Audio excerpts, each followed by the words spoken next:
10ാം ക്ലാസ്സിലെ കേരള പാഠാവലിയുടെ ആദ്യത്തെ യൂണിറ്റായ കാലാതീതം കാവ്യവിസ്മയം ആണ് ഇവിടെ വിശകലനം ചെയ്യുന്നത്.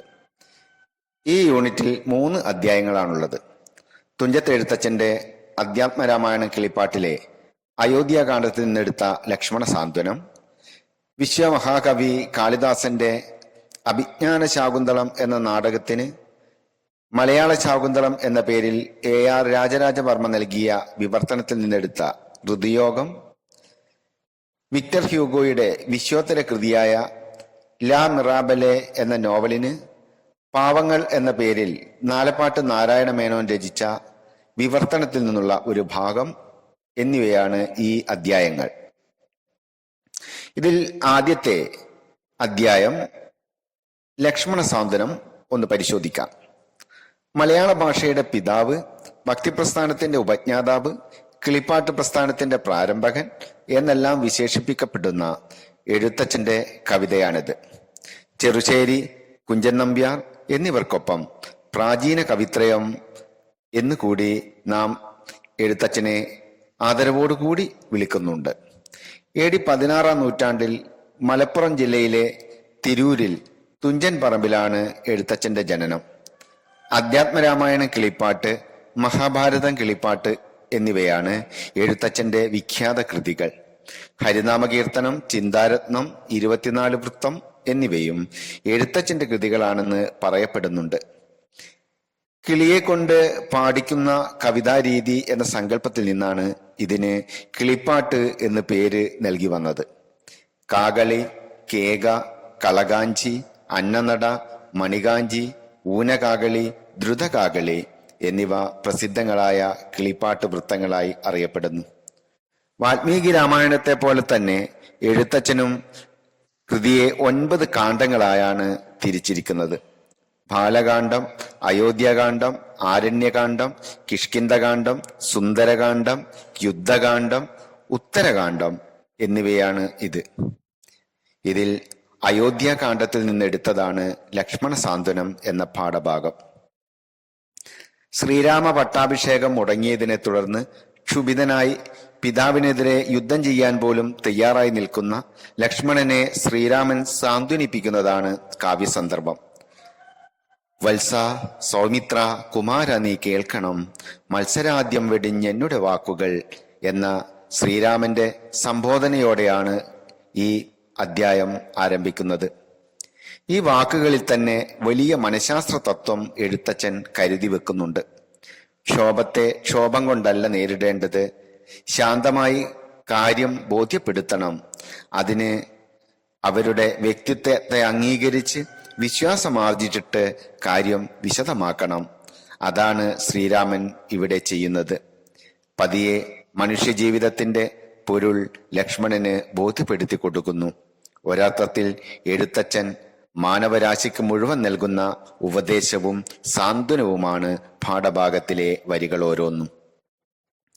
നാം കാണുന്ന രാജ്യം, ദേഹം, വിശ്വം, ധാന്യം, ധനം ഇതൊന്നും ശാശ്വതമല്ല. ഉപഭോഗ വസ്തുക്കളെല്ലാം ക്ഷണപ്രഭ പോലെ അഥവാ മിന്നൽ പോലെ ക്ഷണികമാണ്. വേഗത്തിൽ നഷ്ടമാകുന്ന ആയുസിനെ കുറിച്ച് നാം ഓർക്കണം. ചുട്ടുപഴുത്ത ലോഹത്തിൽ വീഴുന്ന ജലകണിക പോലെ ക്ഷണഭങ്കുരമാണ് നമ്മുടെ ജീവിതം. അത് പാമ്പിന്റെ വായിൽ അകപ്പെട്ട തവള ഭക്ഷണത്തിനായി അപേക്ഷിക്കുന്നത് പോലെയാണ്. കാലമാകുന്ന പാമ്പിന്റെ വായിൽ അകപ്പെട്ട ലോകം അഥവാ മനുഷ്യർ ഭോഗാസക്തിക്കായി ഒഴുകുന്ന കാഴ്ചയാണ് എഴുത്തച്ഛൻ ഇവിടെ വിവരിക്കുന്നത്. ഭാര്യ, മക്കൾ, ബന്ധുക്കൾ എന്നിവരോടൊത്തുള്ള ജീവിതം അല്പകാലത്തേക്ക് മാത്രമുള്ളതാണ്. വഴിയാത്രക്കാർ സത്രത്തിൽ ഒത്തുകൂടി പിരിയുന്നത് പോലെയും തടിക്കഷ്ണങ്ങൾ നദിയിലൂടെ ഒഴുകിപ്പോകുന്നത് പോലെയുമാണ് ഈ ഭൂമിയിലെ ജീവിതം.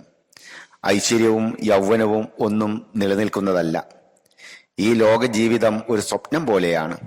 എന്നിട്ടും ഇത് തിരിച്ചറിയാതെ മനുഷ്യൻ ഞാൻ ബ്രാഹ്മണനാണെന്നും ഞാൻ രാജാവാണെന്നും മറ്റും കരുതി അഹങ്കരിക്കുന്നു. നമ്മുടെ ദേഹത്തിന്മേലുള്ള ആഗ്രഹവും അത്ര നല്ലതല്ല. അത് മരണാനന്തരം ജന്തുക്കൾക്ക് ഭക്ഷണമാകുന്നതോ വെന്ത് വെണ്ണീറായി പോകുന്നതോ മണ്ണിൽ ലയിച്ച് കൃമികളായി പോകുന്നതോ ആയ ഒന്നാണ്. അതുകൊണ്ട് മോഹമാതാവായ അവിദ്യക്ക് നാം കീഴ്പ്പെടരുത്. ഇത്തരം ഭൗതികമായ ആസക്തിക്ക് കാരണം അവിദ്യ അഥവാ അജ്ഞതയാണ്. അതിനെ നശിപ്പിക്കുന്നതിന് വിദ്യ ആർജിക്കണം.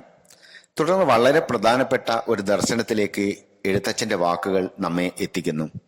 കാമക്രോധ ലോഭ മോഹാദികളാണ് മനുഷ്യന്റെ പ്രധാന ശത്രുക്കൾ. ഇതിൽ മോക്ഷത്തിന് പോലും ഭംഗം വരുത്താൻ ശക്തിയുള്ള ഒന്നാണ് ക്രോധം. എല്ലാ ധർമ്മങ്ങളെയും അത് ക്ഷയിപ്പിക്കും. ക്രോധമാണ് വിത്തെന്നറിയണം, പാപമാകുന്ന മരത്തിനടോ എന്ന് എഴുത്തച്ഛൻ മറ്റൊരു സന്ദർഭത്തിൽ പറഞ്ഞതും ഇവിടെ ഓർക്കാം. അതുകൊണ്ട് തന്നെ ക്രോധം ത്യജിക്കണം ബുധജനം എന്നാണ് ആത്യന്തികമായി എഴുത്തച്ഛൻ ഈ കവിതയിൽ ഉത്ബോധിപ്പിക്കുന്നത്.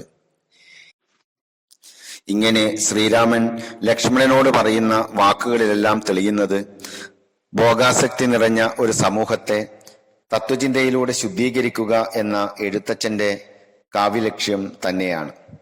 വ്യക്തി, കുടുംബം, രാജ്യം തുടങ്ങി മനുഷ്യരാശിയുടെ എല്ലാ ഘടകങ്ങളിലും ക്രോധം വരുത്തിവെക്കുന്ന മഹാദുരന്തങ്ങൾക്ക് ഉദാഹരണങ്ങൾ നമ്മുടെ മുന്നിൽ ധാരാളമുണ്ടെന്നിരിക്കെ ലക്ഷ്മണ സാന്ത്വനം എന്ന കാവ്യഭാഗം മുൻനിർത്തുന്ന ആശയങ്ങൾക്ക് സമകാലിക ജീവിതത്തിൽ ഏറെ പ്രസക്തിയുണ്ടെന്ന് നാം തിരിച്ചറിയേണ്ടതായിട്ടുണ്ട്.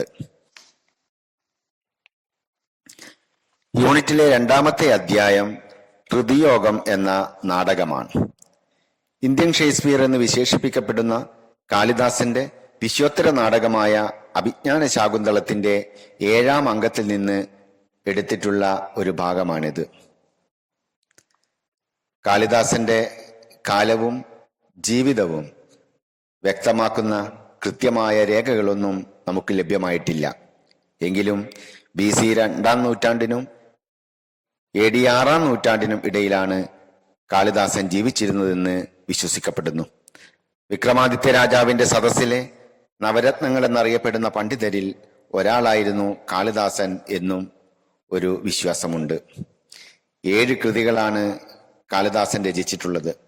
ഋതുസംഹാരം, രഘുവംശം, കുമാരസംഭവം, മേഘസന്ദേശം എന്നീ കാവ്യങ്ങളും മാളവികാഗ്നിമിത്രം, വിക്രമോർവശീയം, അഭിജ്ഞാന ശാകുന്തളം എന്നീ നാടകങ്ങളുമാണ് അവ. കൃതികളിൽ നിന്നുള്ള സൂചന പ്രകാരം ഉജ്ജയിനിയാണ് കാളിദാസന്റെ ജന്മദേശം എന്ന് കരുതുന്നു. മാളവദേശത്തിലാണ് അദ്ദേഹം ജീവിച്ചിരുന്നത് എന്ന് വിശ്വസിക്കാനാണ് ആസ്വാദകർക്ക് ഏറെ ഇഷ്ടം. മഹാഭാരതം ആദിപർവത്തിലെ ശകുന്തളോപാഖ്യാനമാണ് അഭിജ്ഞാന ശാകുന്തളം എന്ന നാടകത്തിന് ആധാരം. ഇതിലെ 7ാം അംഗത്തിൽ നിന്നെടുത്തതാണ് പാഠഭാഗം. വിശ്വാമിത്ര മഹർഷിക്ക് മേനക എന്ന അപ്സരസിൽ പിറന്ന മകളാണ് ശകുന്തള. കാട്ടിൽ ഉപേക്ഷിക്കപ്പെട്ട കുഞ്ഞിനെ പക്ഷികൾ അഥവാ ശകുന്തങ്ങൾ സംരക്ഷിച്ചതിനാൽ അവളെ ശകുന്തള എന്ന് വിളിച്ചു. പിന്നീട് കണ്ണുമുനിയുടെ ആശ്രമത്തിൽ പ്രകൃതിയോടൊത്ത് ശകുന്തള വളർന്നു.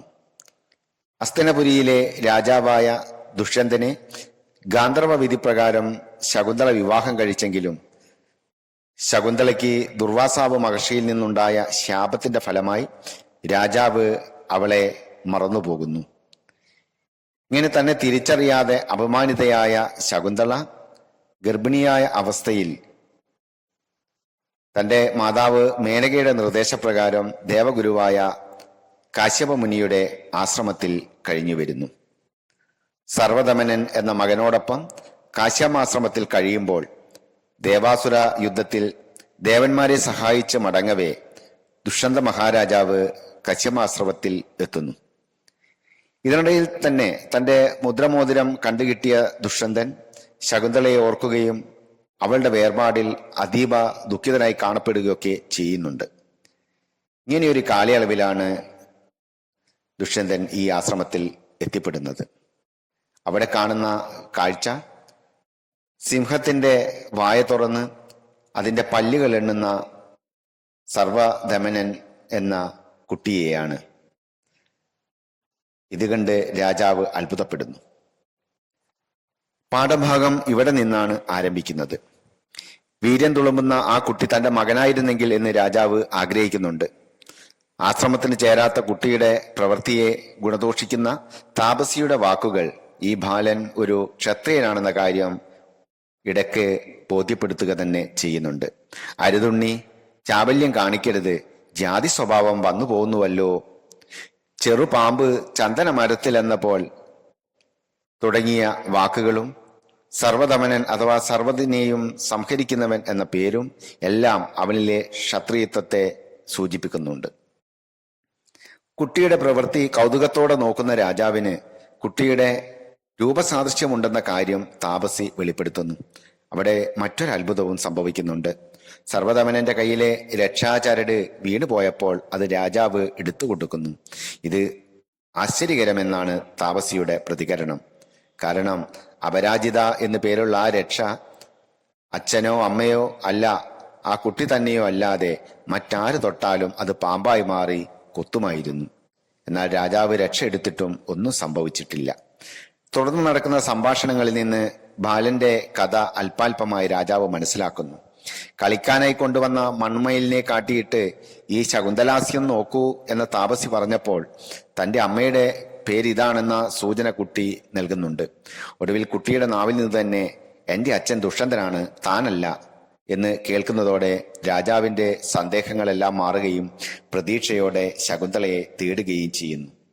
ഒടുവിൽ ശകുന്തള പ്രവേശിക്കുന്നതും പൂർവ്വജീവിതത്തിലെ സന്താപങ്ങൾ പരസ്പരം ഏറ്റുപറഞ്ഞ് ഒന്നാകുന്നിടത്ത് ശുഭ പര്യവസായിയാവുക എന്ന സംസ്കൃത നാടക സ്വഭാവം പാലിച്ച് ഈ കാളിദാസ നാടകം പൂർണ്ണമാവുകയും ചെയ്യുന്നു. ഋതുയോഗം എന്നാൽ ഋതുക്കളുടെ യോഗം അഥവാ വസന്താഗമനം എന്നാണ് അർത്ഥം. കുടുംബാവസ്ഥയുടെ ഊർവരതയും ഈ ശീർഷകം കൊണ്ട് അർത്ഥമാക്കാവുന്നതാണ്. ഏത് മഹാപ്രതിസന്ധിയെയും അതിജീവിച്ച് മനുഷ്യജീവിതം മുന്നോട്ടു പോകുമെന്ന പ്രത്യാശ തന്നെയാണ് ഈ നാടകം ആസ്വാദകർക്ക് നൽകുന്നത്. യൂണിറ്റിലെ 3-ാമത്തെ അധ്യായം വിക്ടർ ഹ്യൂഗോയുടെ ലോകപ്രസിദ്ധമായ പാവങ്ങൾ എന്ന നോവലിൽ നിന്നുള്ളതാണ്. ഴാങ്വാൾ ഴാങ് എന്ന ദരിദ്രനായ മരംവെട്ടുകാരന്റെ സംഭവബഹുലമായ ജീവിതത്തിന്റെ ആവിഷ്കരണമാണിത്. ദാരിദ്ര്യത്തിന്റെ പാരമ്യത്തിൽ സഹോദരങ്ങളുടെ വിശപ്പ് മാറ്റാൻ ബേക്കറിയിൽ നിന്ന് ഴാങ്വാൾ ഴാങ് ഒരു റൊട്ടി മോഷ്ടിക്കുന്നു. ഈ കുറ്റത്തിന് അയാൾ 5 വർഷത്തേക്ക് ജയിൽ ശിക്ഷ അനുഭവിക്കേണ്ടി വരുന്നു. ഇതിനിടയിൽ ജയിൽ ചാടാൻ ശ്രമിച്ചതിനും അനുബന്ധ കുറ്റങ്ങൾക്കുമായി അയാൾ 19 വർഷം തുടർച്ചയായി ജയിലിൽ കഴിയേണ്ടി വരുന്നു. ജയിൽ മോചിതനായ അയാളെ എല്ലാവരും ആട്ടിയോടിച്ചു. ഒടുവിൽ ഒരു ദിവസം രാത്രി വിയാങ് വെന്യു എന്ന മോൺസിനിയറിന്റെ അഥവാ മെത്രാന്റെ വാസസ്ഥലത്ത് അയാൾ എത്തുന്നു. മെത്രാൻ നിറഞ്ഞ സ്നേഹത്തോടെ അയാളെ സ്വീകരിക്കുകയും അവിടെ താമസിപ്പിക്കുകയും ചെയ്തു. എന്നാൽ ഏതോ പ്രേരണയാൽ അയാൾ രാത്രി അവിടത്തെ വെള്ളി സാമാനങ്ങൾ മോഷ്ടിച്ച് കടന്നു കളയുന്നു. പിറ്റേന്ന് പ്രഭാതത്തിൽ മോഷണം തിരിച്ചറിഞ്ഞ അന്തേവാസി മദാം മഗ്ലർ പരിഭ്രമിച്ചെങ്കിലും മെത്രാൻ ശാന്തനായിരുന്നു. ഞാനും ആ വെള്ളി സാമാനം വളരെ കാലം സൂക്ഷിച്ചു പോന്നത് ഒരിക്കലും ശരിയായിട്ടല്ല, അത് പാവങ്ങളുടെയാണ്. ആ വന്ന മനുഷ്യൻ ആരായിരുന്നു? കാഴ്ചയിൽ തന്നെ ഒരു പാവം. ഇതായിരുന്നു മെത്രാന്റെ പ്രതികരണം. ഏറെ നേരം താമസിയാതെ പോലീസുകാർ കളവ് മുതൽ സഹിതം ഴാങ്വാൾ ഴാങ്ങിനെ മെത്രാന്റെ മുന്നിൽ എത്തിച്ചു. അപ്പോൾ മെത്രാൻ പറഞ്ഞ വാക്കുകൾ കേട്ട് ശരിക്കും അമ്പരന്നത് ഴാങ്വാൾ ഴാങ് ആയിരുന്നു. നിങ്ങളെ കാണാൻ കഴിഞ്ഞതിൽ ഞാൻ സന്തോഷിക്കുന്നു. അപ്പോൾ എന്തേ ഇത്? ഞാൻ നിങ്ങൾക്ക് മെഴുകുതിരിക്കാലുകൾ തന്നുവല്ലോ. മറ്റുള്ളവയെ പോലെ തന്നെ അവയും കട്ടിവെള്ളിയാണ്. നിശ്ചയമായും നിങ്ങൾക്ക് അവയിൽ നിന്ന് 200 ഫ്രാങ്ക് കിട്ടും. നിങ്ങളുടെ മുള്ളുകളും കൈലുകളും എടുത്ത കൂട്ടത്തിൽ നിങ്ങൾ എന്തുകൊണ്ട് അവ കൂടി കൊണ്ടുപോയില്ല? ഇങ്ങനെയായിരുന്നു മെത്രാൻ ചോദിച്ചത്. ഇത് കേട്ട പോലീസുകാർ ഴാങ്വാൾ ഴാങ്ങിനെ വെറുതെ വിട്ടു. എല്ലാം അവിശ്വസനീയമായി തോന്നിയ ഴാങ് നിൽക്കുമ്പോൾ അടുത്ത് ചെന്ന് താഴ്ന്ന സ്വരത്തിൽ മെത്രാൻ ഇതുകൂടി പറഞ്ഞു. ഒരു സത്യവാനായിരിക്കുവാൻ ഈ ക്ഷണം ഉപയോഗപ്പെടുത്തുമെന്ന് നിങ്ങൾ പ്രതിജ്ഞ ചെയ്തിട്ടുള്ളത് മറക്കരുതേ, ഒരിക്കലും മറന്നു പോകരുത്. ഈ വാചകത്തിലാണ് പാഠഭാഗം അവസാനിക്കുന്നത്. പിന്നീട് നന്മയുടെ വഴിയിൽ സഞ്ചരിച്ച് അത്ഭുതങ്ങൾ സൃഷ്ടിക്കുകയും സത്യസന്ധത പാലിച്ച് പ്രവർത്തിക്കുകയും ചെയ്യുന്ന രാങ്വാൾ രാങ്ങിന്റെ ജീവിതം ലോക മാനവികതയ്ക്ക് നൽകിയ സന്ദേശം വലുതായിരുന്നു. ഈ നോവലിലൂടെ ഒരു വലിയ സത്യം ലോകത്തോട് വിക്ടർ ഹ്യൂഗോ വിളിച്ചു പറയുന്നുണ്ട്. സാഹചര്യങ്ങളാണ് ഏതൊരു മനുഷ്യനെയും തെറ്റ് ചെയ്യാൻ പ്രേരിപ്പിക്കുന്നത്. അത് തിരുത്തുവാനുള്ള അവസരം അവന് നൽകുകയാണെങ്കിൽ അവരിൽ പലരും മാലാഖിയായി മാറും. ക്ഷമയും സ്നേഹവും വിശാലമായ മാനുഷികതയും കൊണ്ട് ഏതൊരു പാപിയെയും പുണ്യവാളനാക്കാം എന്ന ക്രൈസ്തവ ദർശനത്തിനും നോവൽ അടിവരയിടുന്നുണ്ട്. ഇങ്ങനെ പ്രകൃതിയും മനുഷ്യനും അവന്റെ സന്തോഷ സന്താപങ്ങളും നന്മയും തിന്മയും എല്ലാം ആവിഷ്കൃതമാവുന്ന സാഹിത്യകൃതികൾ കാലാതീതമായ കാവ്യവിസ്മയങ്ങളായി നിലകൊള്ളും എന്ന മഹത്തായ സന്ദേശം 3 കൃതികളെ അടിസ്ഥാനമാക്കി ഈ യൂണിറ്റ് പ്രദാനം ചെയ്യുന്നുണ്ട്. ഇവിടെ എഴുത്തച്ഛനും കാളിദാസനും വിക്ടർ ഹ്യൂഗോവിനും ഒരു ഭാഷയാണ്. പ്രാരംഭത്തിൽ കവികളുടെ ഭാഷ എന്ന വരികളിൽ സച്ചിദാനന്ദൻ സൂചിപ്പിച്ചതുപോലെ കാലദേശഭേദമില്ലാത്ത മാനവികതയുടെ ഭാഷ, വിശ്വസ്നേഹത്തിന്റെ ഭാഷ.